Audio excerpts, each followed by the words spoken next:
បាទសូមជម្រាបសួរនិងសូមស្វាគមន៍ដល់មិញមានបងប្អូនទាំងអស់ដែលបានចូលមកទស្សនានៅវីដេអូតម្រូវឆ្នោតសម្រាប់ថ្ងៃនេះបាទថ្ងៃហើយថ្ងៃនេះផងដែរគឺ admin នឹងជូននៅតម្រុយល្អច្បាស់ហេងដើម្បីយកមកចែកជូនបងប្អូនពុកម៉ែបងប្អូនយុទ្ធសាស្ត្រសំណាងផងដែរបាទហើយមុននឹងផ្ដល់ជូននៅតម្រុយសម្រាប់ថ្ងៃនេះហើយ admin សូមពឹងពាក្យដល់មីមីបងប្អូនទាំងអស់ដែលបានចូលមកទស្សនាវីដេអូនេះសូមជួយ Subscribe Channel របស់ admin ម្នាក់មួយផងបាទដើម្បីទទួលបាននៅវីដេអូលើក្រោយទៀតណាបងប្អូនបាទហ្នឹងហើយសូមអរគុណសម្រាប់ការជួយជាវនិង Subscribe Channel របស់ admin ទាំងអស់គ្នាផងដែរបាទហ្នឹងហើយកុំឲ្យខាតពេលយូរយើងចូលមកតម្រុយ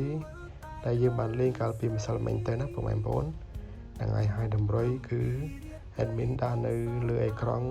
នេះតែម្ដងណាបងប្អូនបាទហ្នឹងហើយ admin អត់បានហៅលេខនឹងទេហ្នឹងហើយដាក់ជូនមើលតែម្ដងណាបងប្អូនបាទហ្នឹងហើយសម្រាប់លេខដែល admin ដាក់ឲ្យគឺយើងមានលេខអូមួយគ្រាប់មួយខ្ទង់លេខបុក2គ្រាប់និងលេខធំ2គ្រាប់គុណណាបងប្អូនហើយដើម្បីយុទ្ធសាស្ត្រសំណាងទាំងអស់គ្នាផងដែរបាទហ្នឹងហើយសម្រាប់លេខអូឬក៏លេខបុកឬក៏លេខធំ3លេខហ្នឹងគឺ admin ដាក់នៅលើអេក្រង់នេះតែម្ដងណានៅលើអេក្រង់នេះតែម្ដងណាបងប្អូនបាទហ្នឹងហើយលេខអាចខុសអាចត្រូវណាបងប្អូនអញ្ចឹងពេលយកទៅសូមលេខនៅការទទួលខុសត្រូវទាំងអស់គ្នាណាហ្នឹងហើយព្រោះថាលេខដែល admin ដាក់ទៅមិនមែនប្រកាសថាចូលទាំងអស់គ្នាទាំងអស់តែម្ដងទេណាបងប្អូនបាទហ្នឹងហើយអញ្ចឹងដោយ admin បានបញ្ជាក់សូមលេងដោយការទទួលខុសត្រូវ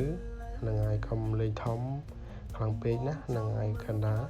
ចង់ដឹងថារាសីរបស់បងប្អូនល្អប៉ុណ្ណាសម្រាប់ថ្ងៃនីមួយអញ្ចឹងអាចយកទៅលេង100 200បានណាបងប្អូនបាទហ្នឹងហើយលេខទាំងលើនេះគឺបញ្ជាក់ម្ដងទៀតឬគ្រូអត់បាន admin អត់បានហៅទេគឺដាក់នៅលើអេក្រង់ណាបងប្អូនបាទហ្នឹងហើយអញ្ចឹងសូមអរគុណម្ដងទៀតសម្រាប់ការចូលមកទស្សនានៅវីដេអូទាំងអស់គ្នាផងដែរបាទហ្នឹងហើយអញ្ចឹងសូមអរគុណនិងសូមជម្រាបលាផងដែរបាទស្រស់កៅមាសមេបងសានស្នេហាពេកក្រៃរំពឹងថាជួបប្រពេលនឹងរាល់រាត្រី